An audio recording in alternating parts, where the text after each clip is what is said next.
My name's Ronnie C. I'm a grateful recovering alcoholic. My sobriety date is February 3rd, 2020. Prior to that, I was a hopeless drunk.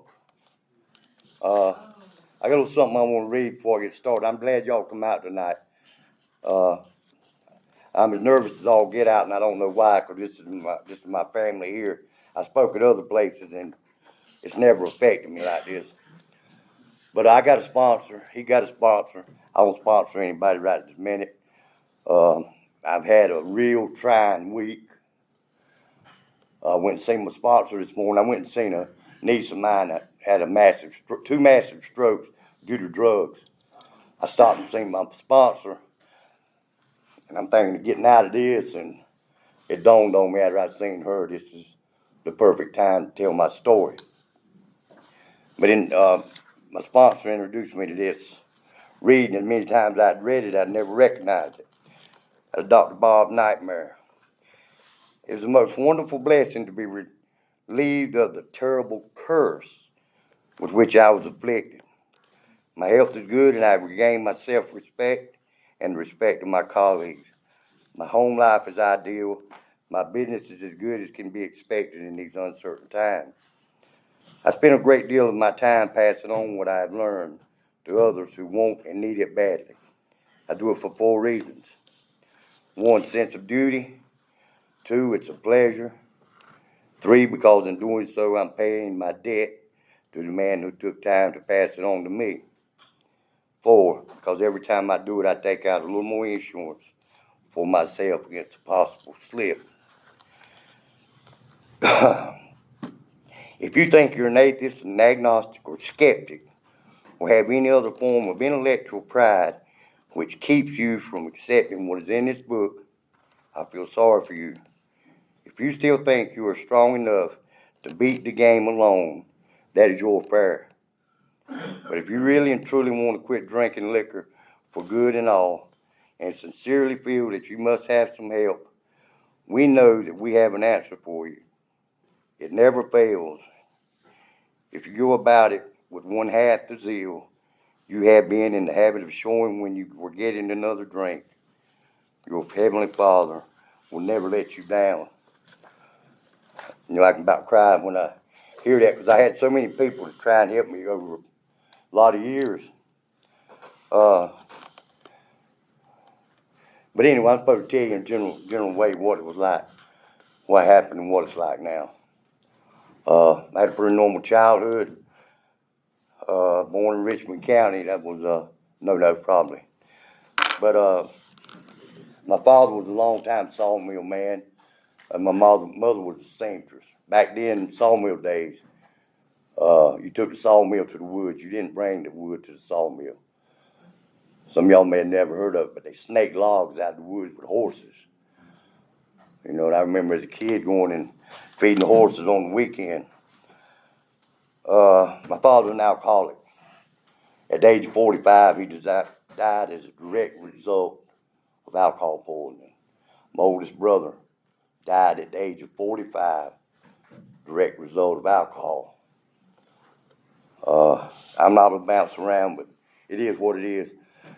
But God's letting it roll through me every how it comes out. You know, as a little kid, it was a pretty normal family. My daddy raced cars at old dirt track at Rockingham. And every Saturday night. And they drank. Him and 2 of his brother-in-law, they drank. Sunday morning, I'm out there with them. Back then, you open beer with a can opener. You know, I remember opening beer on Sunday morning. You know, I asked my daddy. My daddy was my hero. And I'd say, you know, when you going to let me drink one of them? When you can get one to me without spilling half of it. See, little did he know I was already drinking it. He just thought I was spilling it. So, you know, but as my teen years started creeping up, there was never no violence in the home that I remember, but a lot of verbal abuse. You know, my mama left several times, only to return too soon, as the book talks about. You know, there ought to be a Hall of Fame for her. She drugged 3 men all over the state of North Carolina at different times trying to get them sober. And she didn't live to see me get sober. Not in any quality sobriety.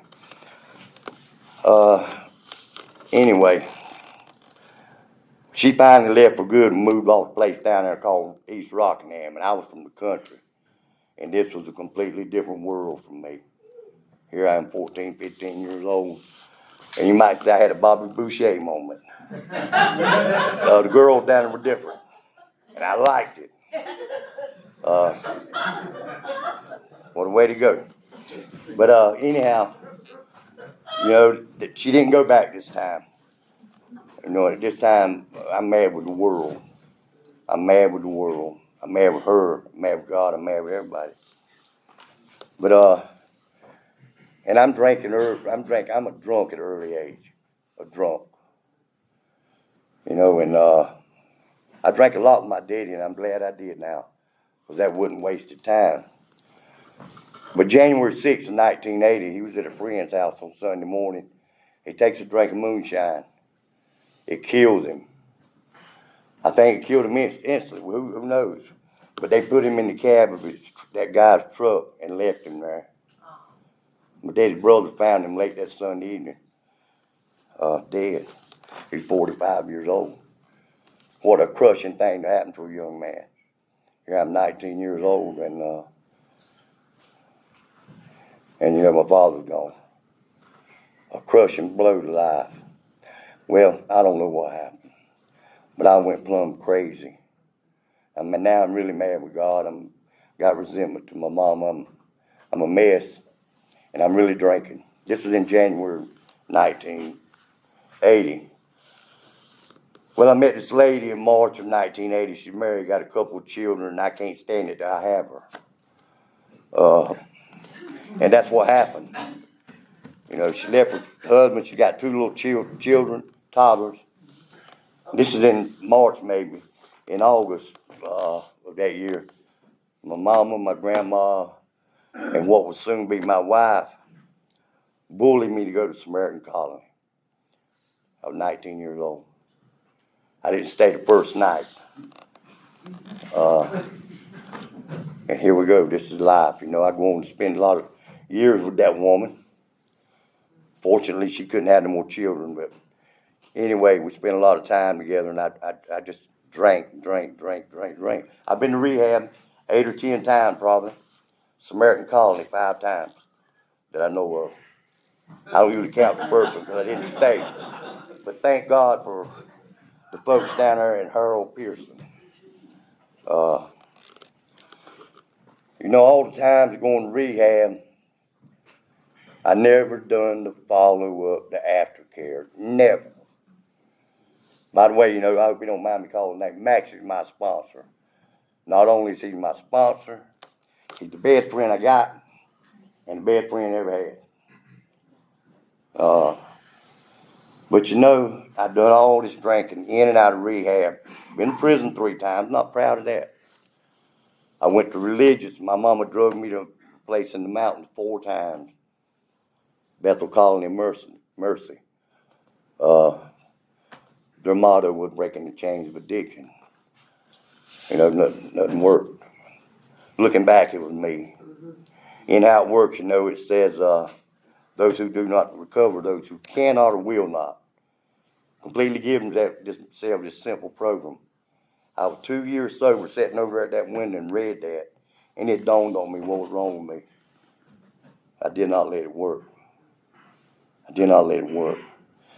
Now, taking mine from 1980 till 2020, all these times I've been in rehab was scattered 2 or 3 years. Just couldn't get it. I've been sober a few times, dry a few times, might I say. I never done AA like I should have. I never get it a chance to do what it was going to do for me. I never done any of that. Lack of willingness, lack of trust in the process. I got sober. I've been sober 3.5 years. No AA, no God. But I was miserable. I remember my baby brother never drank. But I remember him telling me, we should hell you get drunk. You're just a hateful son of a bitch. Excuse my language. And drugs were part of my story, but I'm going to stay away from that for a simple reason that drugs usually wasn't involved unless I had a taste beforehand. That's the deal with me. But I've been sucked dry that 3.5 years, and a guy wanted me to help him with a race car. I moved on his property. I left my house, moved there, and I thought that I fooled myself thinking the race car is what drug me there or persuaded me to go there. But bottom line is, he was making liquor supposedly to finance that race car. I like the thought of that. But I hung around her 7-8 months, didn't drink nothing. Would watch him drink every night. I helped him grind corn. We made liquor. How big a fool was I to see, not to see that this wasn't going to last long. Well, I found myself there, and thought the mental blank spot hit me. All I'm going to do is taste it. That bottle cap full is all I need. Just taste it. If I didn't draw a sober breath for 18 months, it took control of me immediately. Immediately. Worse than ever before. I stayed drunk for 18 months. I was to the point I didn't know if the sun was coming up. If I wake up like right here, I wouldn't know if it was dusk dark or the sun was coming up. And I've done this for 18 months. By this time, I'm smoking crack. I'm killing myself. And the last 6 months maybe, I couldn't get out of bed without taking a drink. I just could not function. But the last 6 months or whatever, I'd look in the mirror, get up, I'd take a shower, shave every morning, as normal. I said, okay, how about let's don't drink nothing today. That's a good idea. Within 30 minutes, my mind's telling me, just enough to settle your nerves, just enough to get the cobwebs out. Well, you know where that took me. Before I would quit, I'd be in a complete blackout. That was a hell of a way to live, folks. But February 3rd, 2020, I'm pretty much pinpointed. I had a sponsor before Maxie that literally called me a lie about this, what I'm fitting to tell you now. And what I'm fitting to tell you is the truth. When I was drinking, if I told you the truth, it was an accident. Yeah. I didn't know how to tell the truth. But February 3rd, 2020, 3 o'clock in the morning, I wake up, I got the shakes, and I know that this has got to stop. I know it's got to stop. I'm literally dying, folks.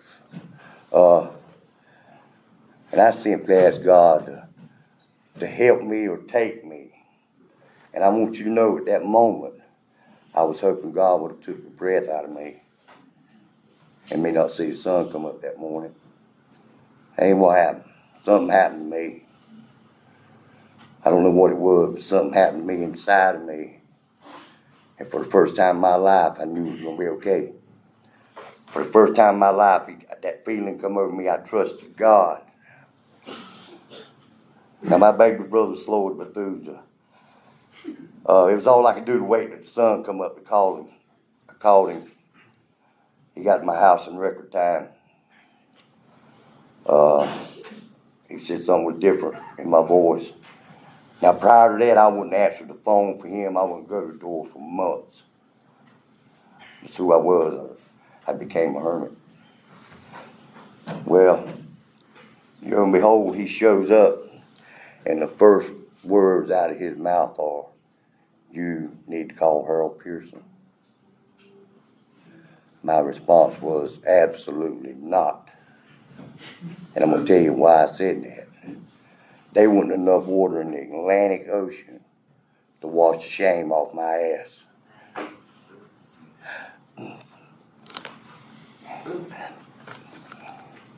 I would have rather died than call that man. And guess what? I didn't call him. I come up with this great big plan to get arrested.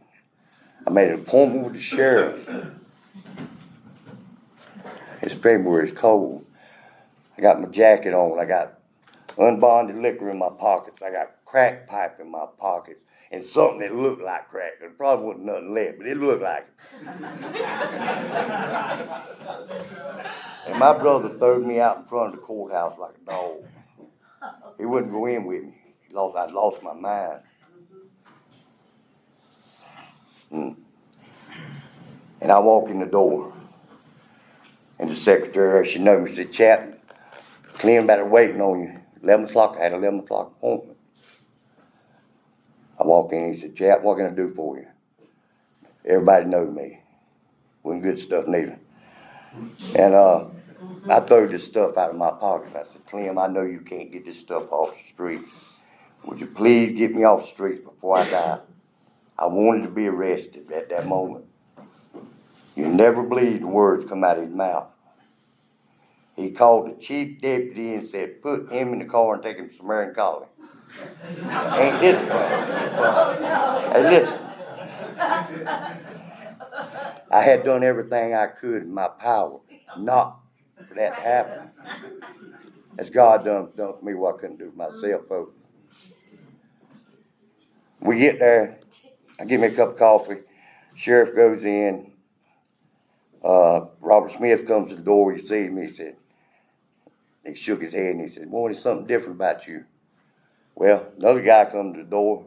He seen me and he said, "Hell no, absolutely not. You ain't staying here." At that moment, I just felt like I was doomed and it was no way out. No way out. Harold comes to the door. Wow. He said, "Sit down a minute, Ronnie." They had a staff meeting. He come out. He said, "We're going to help you, but you got to give me your word. You'll go to recovery house and try it for 6 months." This is his words, folks. He said, "I know you can get sober. You got to learn how to live sober." Right. I give that man my word. I give him my word. Now the deputy's getting really, I'm still sitting on the porch. The deputy's getting ready to leave with my stuff. And I'm refusing him to leave with my stuff. Because they ain't took me in yet. I don't know if they going to help me or not. And I'm going to jail somewhere that day. He ain't leaving with my utensils. He ain't leaving with them. So me and him had a little disagreement. But you know, they took me to detox. But the point being is several times in treatment that Harold offered me that. And I did not do it. Superior, last time I was there, Superior Crane's blowing the phone up. Wednesday coming back to work. And I remember Harold taking me to my doorstep with my belongings and telling me, he said, "Ronnie, I wish you would give this a shot. Once you get out of the car, it's off the table." I took my chances. That time I lasted 6 months maybe. And I'm right back in that same damn hole that I've been in my whole entire life. Well, now here's my mind, this alcoholic disease that I've got.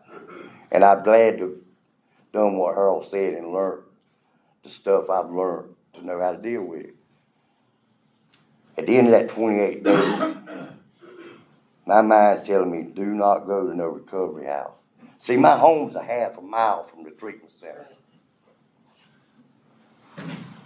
And my mind's telling me, you don't need to do this.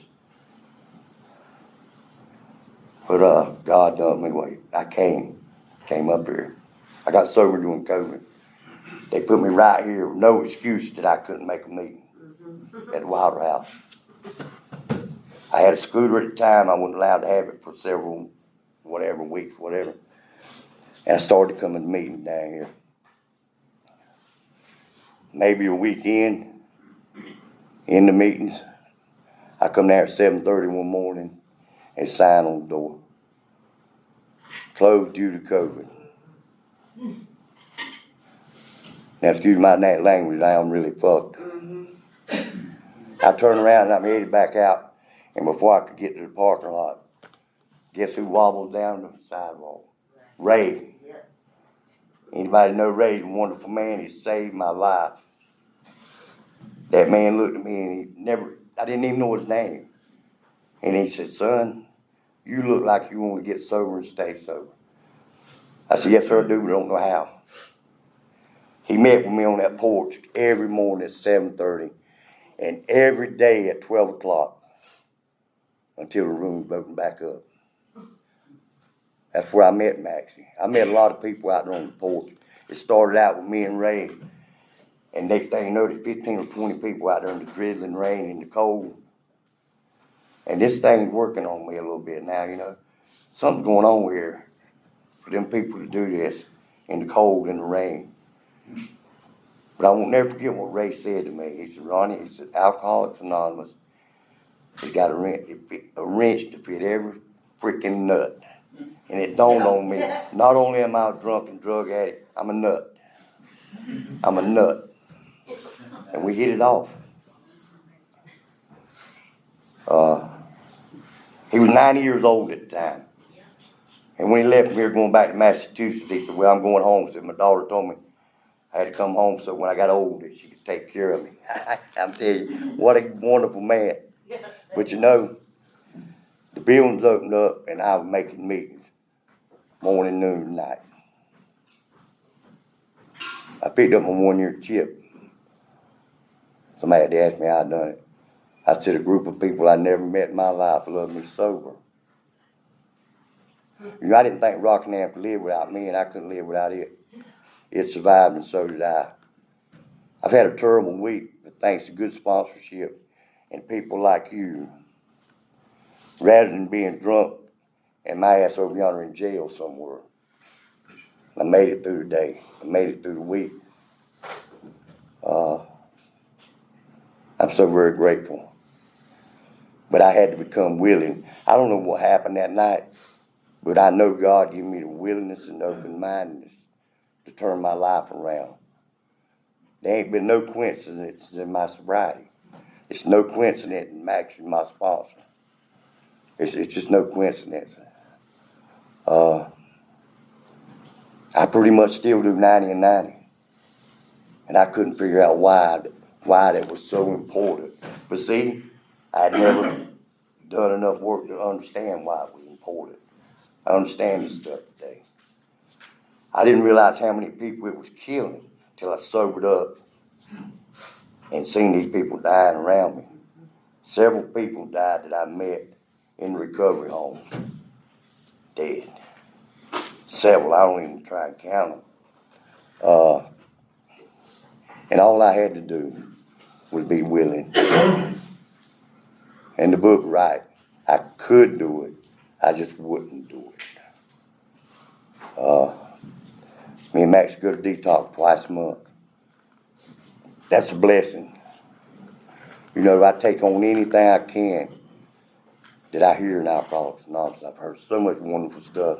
Max had sent me a text the other morning, and I will never forget these few little words. And it went to the effect of, God uses broken people like you and me to fix broken people like you and me. You know, God didn't put this on me. I done all this stuff myself and refused to trust God to get me through it.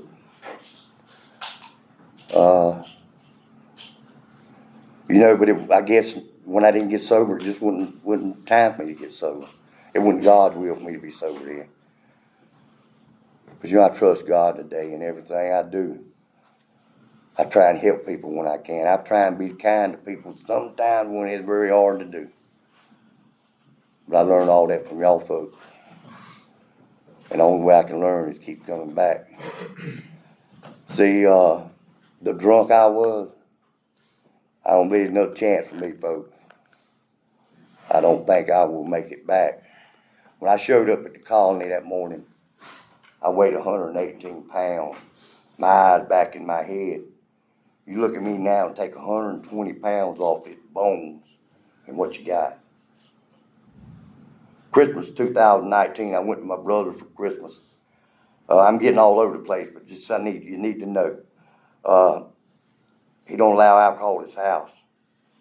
But he let me take a pint of liquor the only way I was going. That's the only way I could function. I never went in the house the entire day. When I got sober, he come up here and told me that they were planning my funeral. They were trying to get enough money up to put me away for the final time.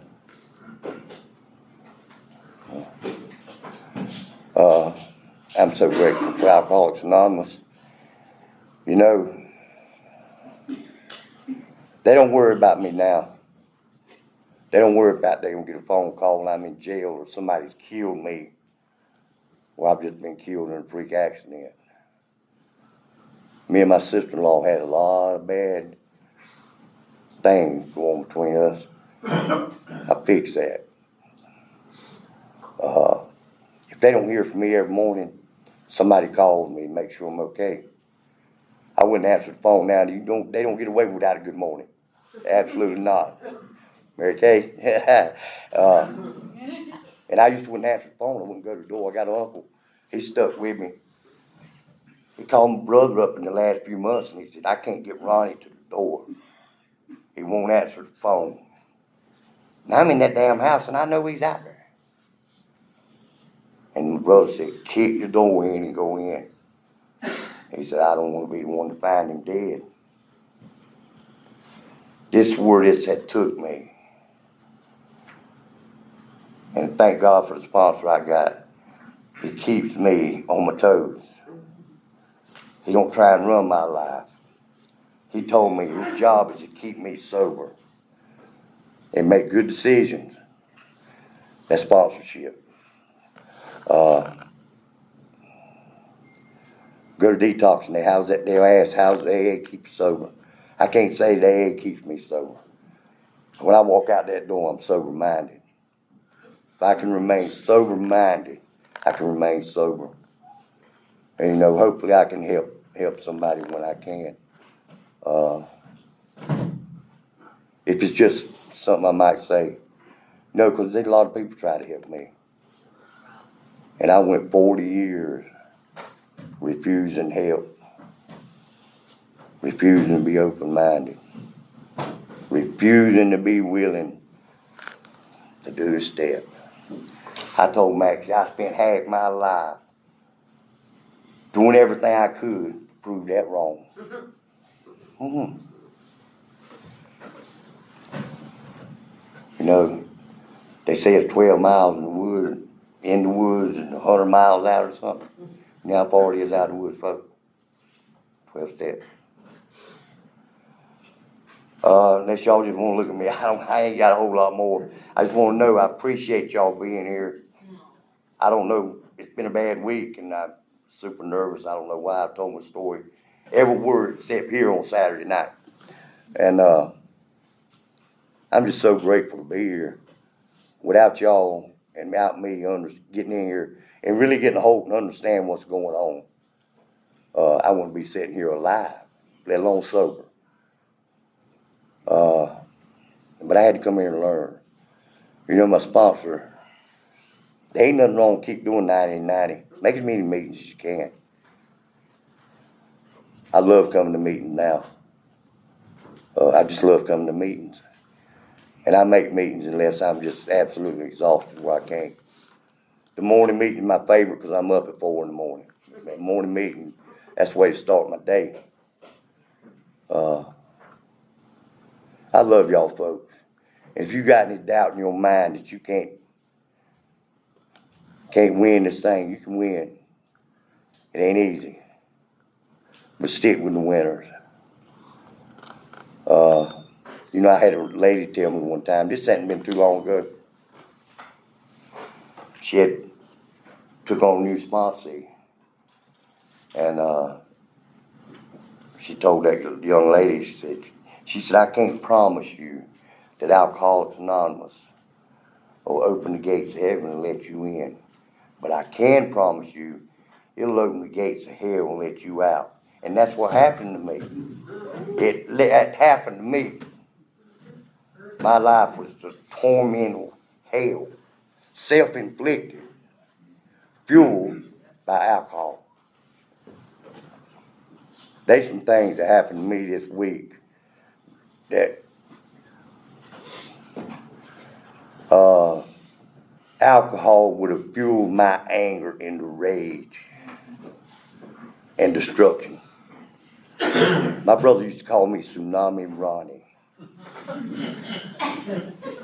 The littlest thing would turn me into a tsunami. And I self-destruct every time. And I know today, without a doubt in my mind, I am 100% convinced today that a cap full of that alcohol,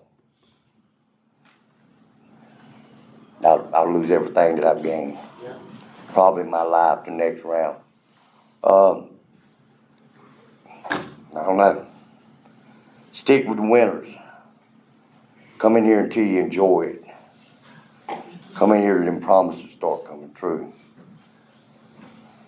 When I come up here, I was so damn scared I didn't know nothing about Moore County except golf and horse shit.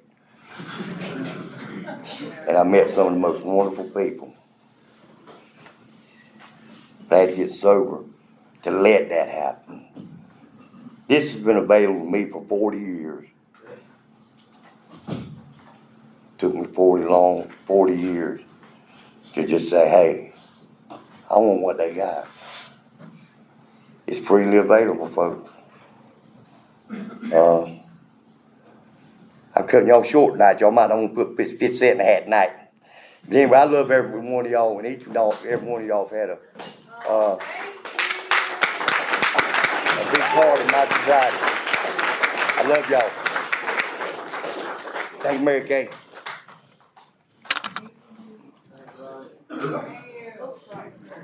Thank you. Thank you so much.